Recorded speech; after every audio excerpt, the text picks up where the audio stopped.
నీటిపారుదల శాఖ మంత్రి గారు ఉన్నారు అధ్యక్ష. ఇక్కడ ఆర్మూరు నియోజకవర్గంలో అధ్యక్ష 2 సంవత్సరాల క్రితము ఏదైతే లైనింగ్ శాంక్షన్ అయినా 22 కోట్లు, లంబాడి తండలల్లా నిజాం సాగర్ కాల్వ కొద్దిగా ఎత్తిపోతల 7 కోట్ల బిల్లు ఉంది అధ్యక్ష.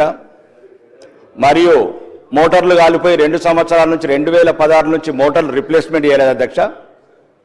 ఇవి ఏమి ఎత్తిపోతల లక్షల కోట్ల ప్రాజెక్టులు కావధ్యక్షమయ్యి ఇప్పటి వరకు నీటిపారుదల శాఖ మంత్రి సుమారు 20 సార్లు కలిశాను అధ్యక్ష. 2 సంవత్సరాల నుంచి నవ్వుతూనే ఉన్నాడు మంత్రి గారు.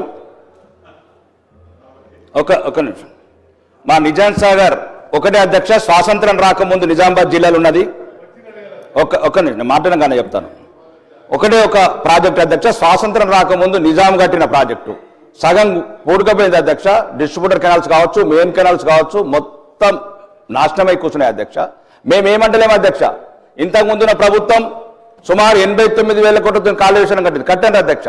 ఇప్పుడు పాలమూరు రంగారెడ్డి కట్టుండి అధ్యక్ష 21,000 కోట్లైనవి, మళ్ళీ 56,000. కానీ అన్ని జిల్లాలు, కానీ మన జిల్లా ఉమ్మడి ఆంధ్రప్రదేశ్లో ఈ తెలంగాణలో అత్యధికంగా నష్టపోయిన జిల్లా ఏదంటే నిజామాబాద్ జిల్లా మాత్రం అధ్యక్ష.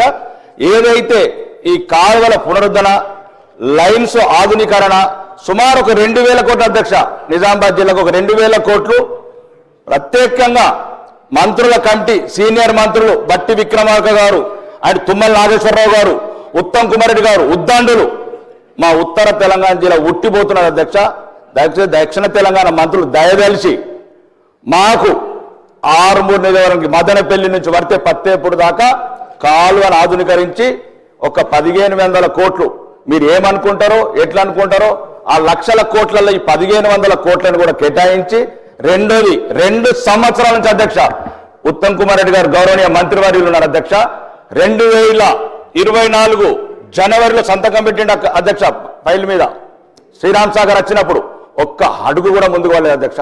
మేమేం అడుగుతలేము అధ్యక్ష, 1,000 కోట్లేం అడుగుతలేము అధ్యక్ష. మా దగ్గర కూడా ఈ గల్పు గోసలు, ఈ వ్యవసాయం మీద ఆధారపడ్డ వాళ్ళు ఉన్నారు. కాబట్టి కొద్దిగా మీరు పెద్ద మనసుతో దయదలిచి లక్షల కోట్ల ప్రాజెక్టుల మీద చర్చలు చేద్దాం, అన్ని జిల్లాలకు ఇద్దాం, ప్రాణహిత చేవలు కంప్లీట్ చేద్దాం, కాళేశ్వరం మిగిలిపోతే మేడిగడ్డ మళ్ళా కడదాం. కానీ నిజామాబాద్ జిల్లా ఈ ఉమ్మడి ఆంధ్రప్రదేశ్లో తెలంగాణలో ఎక్కువ నష్టపోయిన జిల్లా కూడా ఉన్నాయంటే ఒక నిజామాబాద్ జిల్లా మాత్రమే. దయచేసి సీనియర్ మంత్రులు మరి ముఖ్యంగా ముఖ్యమంత్రి గారు దయదలిచి ఈ నిజామాబాద్ జిల్లా మీద ప్రత్యేకంగా దృష్టి పెట్టి ఇప్పుడు ఏదైతే నిజాం సాగర్ ఆధునీకరణ కాలువ ఉందో ఆర్మూరు నియోజకవర్గానికి సుమారు ఒక 1,500 కోట్లు కేటాయించడం మీ ద్వారా కోరుకుంటున్నాను అధ్యక్ష. ధన్యవాదాలు. గౌరవ మంత్రి గారు.